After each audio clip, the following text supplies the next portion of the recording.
Everybody. Welcome to our lecture on class and childhood. Today we'll be talking about Allison Pugh's work that we read for this lecture and digging into some of her main concepts. Before we get to Pugh, I want to talk a little bit about class more broadly. So first we need a definition of class. We can probably think in our heads about what we expect that to mean, probably something having to do with money, right, and our status in society. Socioeconomic status, or class, is based on a combination of factors.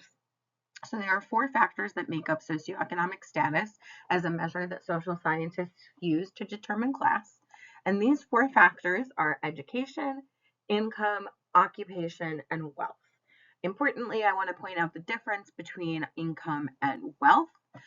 Income is the money that we earn from wage labor. Wealth is things that we own, like stocks, like homes, investments, right? So income and wealth are two separate factors when it comes to determining socioeconomic status. Before we talk about children living in poverty, the subject of Pugh's research, I want to establish a couple of patterns that are broad in the United States having to do with socioeconomic status. So this first graph shows us that the share of wealth owned by the top 0.1% of families is almost the same as the share of wealth owned by the bottom 90% of families. What that means is that we have extreme wealth inequality in the United States. And you can see on the graph, this is data from 2012. This pattern has only become more entrenched over time. So from 2012, we can see that wealth inequality has actually grown. These graphs are going to demonstrate how that wealth gap is growing. So these graphs are titled "The Gaps in Wealth Between Upper Income and Middle and Lower Income Families Are Rising, and the share of wealth held by middle income families is falling." Again, what this means is that in the United States, we see extreme wealth inequality between the people at the very, very, very tip top and the majority of people. The last thing I want to draw our attention to before we get into the reading from Pugh is the child poverty rate. So the child poverty rate has fluctuated over the past half century, but we are seeing it decrease. This is a good thing, right? Seeing the child poverty rate decrease means we're seeing less children in poverty than previously. So in 2019, which is the last available data on this subject, 14% of children under age 18 were living in poverty, but this is down from 22% of children in 2010. So we're seeing some decreases. We can see a graph here that has data that goes from the 1959 through 2012. So we can actually see on that graph the start of the poverty rate declining in 2010 there. And we also know that children of all racial and ethnic backgrounds experience poverty at greater rates than adults. So here we have another graph demonstrating that children's share of poverty is greater than their share in the actual population. So for instance, we know that children make up about 27% of the Black population in the United States, but they make up 38% of the Blacks in poverty in the United States. This trend is true for the Hispanic and white population as well. The only population where we see children at a lower rate of poverty than the majority of their population is among Asians in the United States. So let's dig in now to Allison Pugh's ethnographic work. Before we talk about her major findings, I want to draw our attention to the methods and the childhood studies ethnographic approach that she used to conduct this research. So things to know are that she did 1 year of fieldwork in West Oakland, California, with 5 to 8-year-olds in an after-school program. It was important for her to point out the races of the kids. Most of them were Black, but some are Chinese, Mexican, or Central American. So we're seeing a concentration of children of color in this environment. That's going to be something that's important for us to pay attention to as Pugh draws our attention to intersectionality. This is the convergence of class and race. So not only is she studying lower income and middle class families, paying attention to that socioeconomic status, Pugh is also paying attention to racial dynamics and how this also impacts the experiences of the kids in her study. So Pugh's research question is, in a society where consumption is so central and childhoods tend to be defined by what goods and services are available, how do low-income families with few resources to consume with make sure that their kids get to live the expected lifestyle? Okay, so she's saying in a society that's so concerned about buying things and having the right stuff, how do low income families keep up with this so that their kids can live the expected kind of lifestyle that we associate with childhood in the United States, which is a childhood that is easy, that is free of struggle, and free of economic worry? One of the main findings from Pew is that concept here of a good enough childhood. She's asking this question about how lower income families maintain a certain status in society without having the resources to do a whole lot of consumption, right? A whole lot of buying. And her conclusion is that they maintain what she refers to as a good enough childhood. That means a safe, nurtured childhood that matches the standards of a child's family's community. So in really wealthy communities, what is seen as good enough is going to be different than in lower income communities, what is seen as good enough. But if many of the kids in the community are reaching that same standard of socioeconomic status and they're also safe and nurtured, Pew refers to this as a good enough childhood. It varies from group to group, and we're going to dig into how these expectations of what is good enough varies on the next slide. According to sociologist Annette Lareau, working class and middle class families have different sets of beliefs about what is good enough. So another concept I want to introduce, which was not in the reading, so perk up, is the idea of concerted cultivation. And this is related to Pugh's claims that what is good enough varies from group to group. Concerted cultivation is a means of raising children in middle class environments, according to this sociologist, Annette Lareau, who published her seminal work, Unequal Childhoods, in 2003. So she says that concerted cultivation is a middle class approach to childhood. It sees children as a project, something to be worked on, something to be trained up and made as best as possible. It really advocates for the development of skills and talents. So we know that middle class kids who are raised under this kind of model of concerted cultivation are more likely to be engaged in things like organized lessons, teams, having tutors. They tend to have busier schedules. And there are also differences in parenting tactics, according to Lareau's work, between this middle class approach to childhood and lower class approaches to childhood. She says that under the umbrella of concerted cultivation, parents are more likely to engage in tactics like reasoning and negotiating with their kids and providing and explaining for them the tools to navigate institutions, so things like schools, right? And kids are taught that they have a little bit more of a voice in being able to reason and negotiate with the adults in their lives. According to Lareau, concerted cultivation leads to a sense of entitlement and individual accomplishment in children. They tend to have higher self-esteem and be prepared to advocate for themselves. Importantly, Lareau points out that this model of concerted cultivation and the things it engenders, so having lots of varied skills, being able to advocate for oneself, having high confidence, these are the skills and qualities that are most valued by institutions in society. So most valued by important places that make a difference in our lives, like schools, like workplaces. Other side of the coin, we have the working and lower class approach to childhood. Annette Lareau has termed this the accomplishment of natural growth and says that this tends to be a different way in which we see childhood as good enough, right? So this is the working class approach. Children will flourish on their own once their basic needs are met. That's kind of the main assumption of a working class approach to child rearing, is that as long as they are safe and nurtured, as in having food on the table, a roof over their heads, clothes on their back, kids will be able to thrive as long as those needs are met. So it focuses on meeting needs and allowing kids to grow naturally. Under this umbrella of the accomplishment of natural growth, working class kids tend to have more autonomy.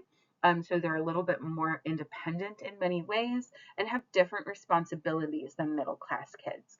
So whereas middle class kids' responsibilities under the model of concerted cultivation might include things like attending lessons or sports practice, working class kids are more likely to have loosely structured autonomy and different responsibilities. So instead of being at after school lessons, they might have caretaking responsibilities after school, taking care of younger siblings while parents finish up the workday. There are also different parenting tactics under the accomplishment of natural growth when compared with that middle class model of concerted cultivation. Working class parents are less likely to negotiate with kids, more likely to issue directives and demands, and also tend to teach their children deference to the authority of institutions. Whereas under that concerted cultivation, kids are taught to speak up for themselves and self advocate. Under the working class approach, kids are taught more so to follow the rules of institutions. According to Lareau's research, the accomplishment of natural growth does tend to lead to a sense of constraint and a lack of personal control as kids grow up. So, unlike the entitlement that we see with middle class children who are taught to have a sense of autonomy, these working class kids who might be taught to have deference to authority and institutions tend to have a sense of being a little bit less in control.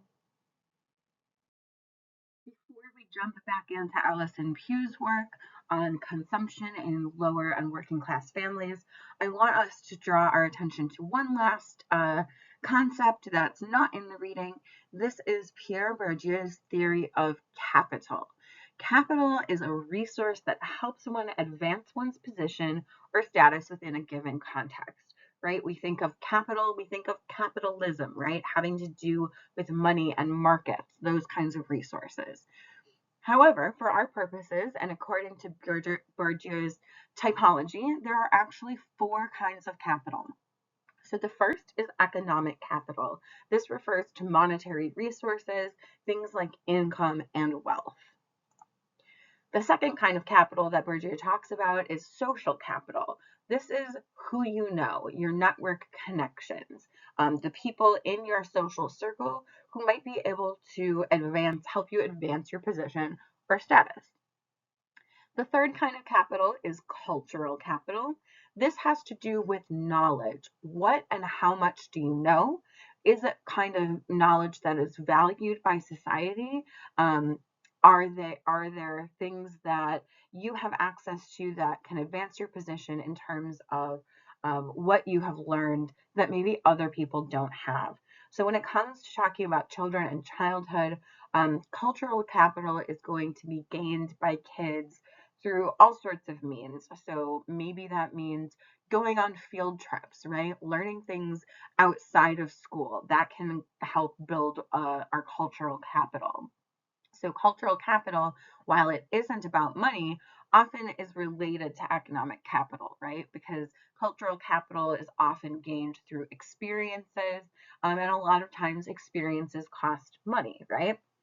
So the fourth kind of capital then is symbolic capital. This has to do with our status, those parts and aspects of life that give us some prestige. So when we think of symbolic capital, it can really be as simple as do you have the newest iPhone? Or do you have the newest tennis shoes, right? Having the newest or the best of something is a symbol that affords one prestige, right? So that symbolic capital has to do with our status and prestige in society. Why is this important in childhood studies? It's important because children experience life with different sets of resources due to different circumstances. So kids have different levels of all these four types of capital. These resources significantly shape experiences and outcomes. So if we're willing to acknowledge that kids come into the world with all different levels of these four kinds of capital, we're admitting that kids don't start on a level playing field, right? And that's going to be important when we're studying and thinking about kids' experiences and the fact that there are multiple childhoods. All right, now we're returning to Alison Pugh's work from her book Longing and Belonging. We read a chapter of that for today. We learned in a few slides ago about her ethnographic methods and her idea of the good enough childhood. We need to talk about the act of consumption, though, when we're talking about Pugh's article or chapter that we read for today. So when she talks about consumption, she's talking about buying things, right? She refers to shopping as a ritual of sacrifice. Now, remember, we're talking about lower income and working class children. So, when Pugh talks about shopping as a ritual of sacrifice, she's talking about parents making that decision to give something up in order to make a purchase. We need to consider, according to Pugh, that we have daily conscientiousness of individual preferences. We're always aware of what we want and what we want to be buying, right?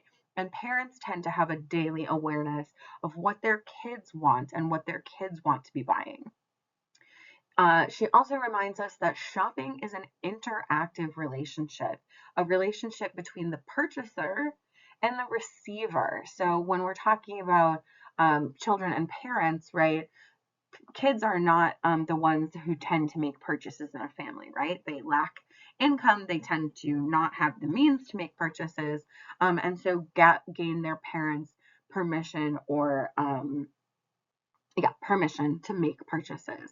So it's an interactive relationship in the fact that kids are relying on their parents to put forth that action of buying something for them and then passing off that good to the child who has asked for it or shown interest. The act of consumption, the act of shopping and buying is a predicament for low-income parents. There's a desire to be a part of consumer culture, right, which is our culture in the United States, because being part of culture helps build relationships and also helps show love and care. What Pugh found in her research is that shopping, in addition to being a sacrificial act, is also an act of love. It demonstrates to children that their parents have some type of care for them that isn't demonstrated through other actions that parents might exhibit for their kids. Because of the severe constraint of resources in the families that Pugh was studying, these lower income families, there was not a lot of wiggle room for basic needs. So when it came to extra things, shopping and consuming for consumption's sake, these families were unlikely to be able to participate in that practice. Pugh points to the predicament of shopping and consumption and asks whether it is a reflection of parenting, a reflection of mothering in the study that she was conducting specifically. It's something for us to consider. We can rhetorically answer this question for ourselves, but probably it's important for us to think about the constriction of resources that exists outside of the parenting, right? Parenting is happening in a given socioeconomic context, and so what people can consume or buy for their kids might not necessarily be a reflection of parenting. Related to the act of consumption, Pugh introduces another concept for us, and that's the idea of a symbolic indulgence. So indulging, making a purchase, buying something, consuming for symbolic purposes. This is the practice of buying specific goods or experiences that are going to yield the most social impact, the most prestige, the most status for the amount of money spent. So essentially, it's related to that type of capital that we talked about a few slides ago, symbolic capital, meaning that this is related to the idea of prestige and status. When we talk about symbolic indulgence, Pew is talking about parents making purchases for kids that are not necessarily something the child needs, but something that the child wants and will help them in a social dimension. So symbolic indulgences or making purchases, engaging in consumption for kids beyond their bare needs can help mitigate kids' experience of interactional difference. Okay, so being seen as different from other kids, being outcast or ostracized because you don't have the right stuff. Symbolic indulgence, according to Pew, also fulfills a psychological need. So to feel like you have the same status or the same level of prestige as the people around you is psychologically important to kids and adults. Pew talks about how the practice of engaging in symbolic indulgence prioritizes dignity and social participation, and especially for kids, minimizes shame. They're less likely to be made fun of, they're more likely to be included and treated like the rest of the kids, right? As trying to maintain that level of good enough childhood. Symbolic indulgence is going to be a part of that. Another important finding from Pew has to do with the idea of windfalls and luck. Okay, so when we talk about a windfall, we're talking about an unexpected large gift or amount of money that kind of falls into our lap, right? So similar with the idea of luck. So Pew, when she talks about these concepts in relation to low socioeconomic status kids, it's talking about the instability in sources of income. So Pew really identified 4 different sources of income that were commonly relied upon in her field work. These included government assistance, low paid service work, the largesse, right, or the generosity of friends and relatives, and then finally, the winds of good and bad fortune, right? That's where that luck comes in. So she found that families living in lower income situations in her field environment were relying a lot on these unstable sources of income. So the amount of, or the consistency with which they were able to engage in practices like consumption or symbolic indulgence were really dependent upon whether or not they had recently come into any money, right? Or whether or not things were kind of dry for them. So she talks about the combination of luck, right, or chance, and structural factors that come into play, right? We can't ignore structural factors like systemic racism, anti-poverty laws, and other factors, even the feminization of poverty, right? The fact that more women and children live in poverty than men. This is something that Pew found in her research as important in the lives of the kids that she was studying. Here, the takeaway is really about the unreliability of money in low income families.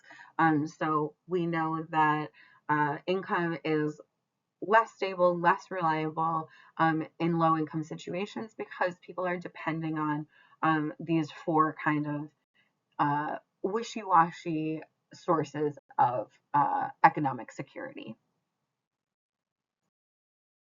Upon discovering these unstable sources of income that tend to be relied upon in lower income families in the environment where she was conducting her ethnography, from that, Pew comes up with this concept for us, windfall child rearing. All right. So this is the kind of child rearing that she says she found amongst families who did rely on those unstable sources of income. And a few important details about windfall child rearing are important to focus on.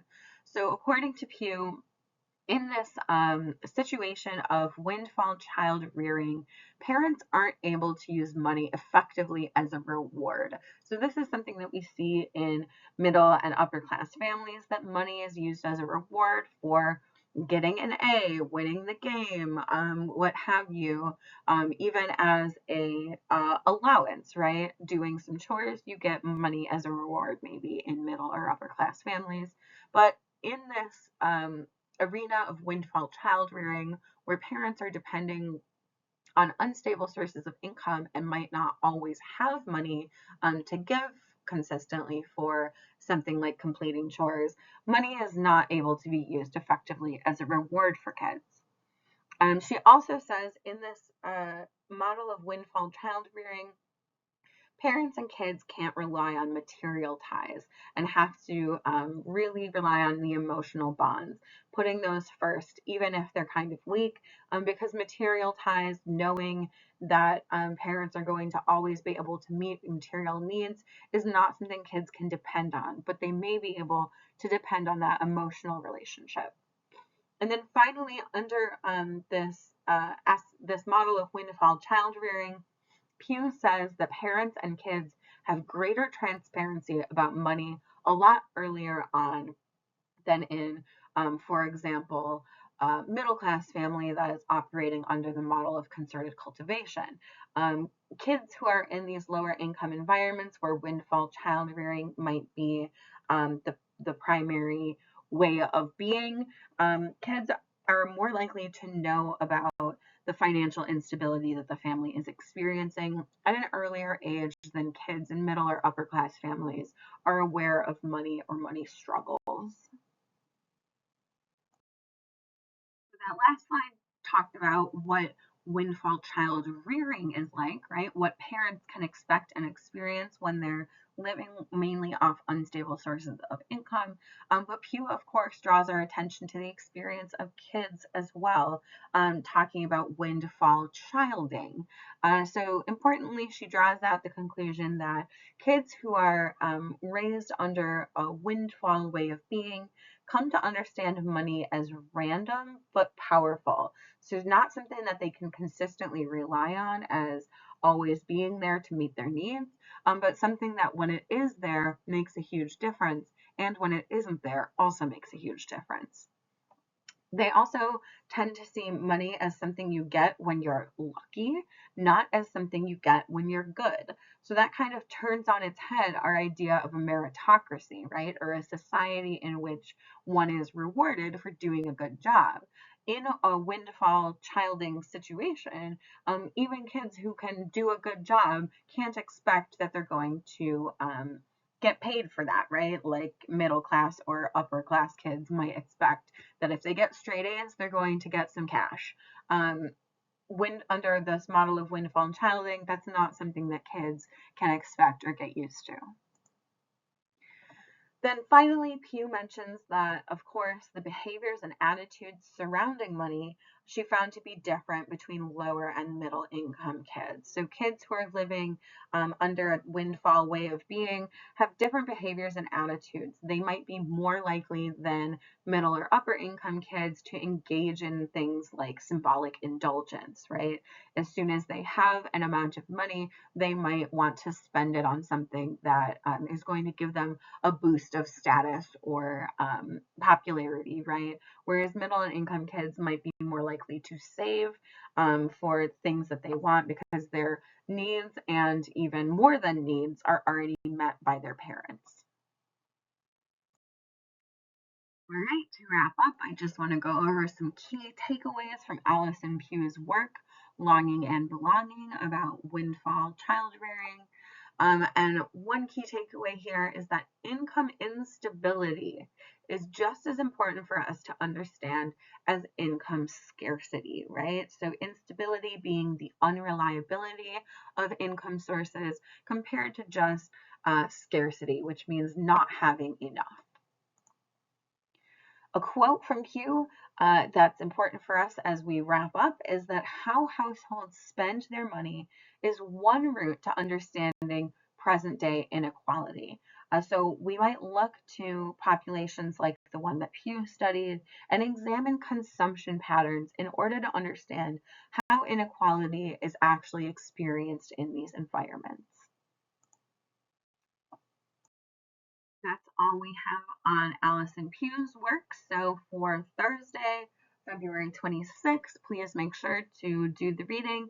There's a short reading from James and James on gender, and then a really interesting piece from The Atlantic on the miseducation of the American boy. So we'll see you all on Thursday.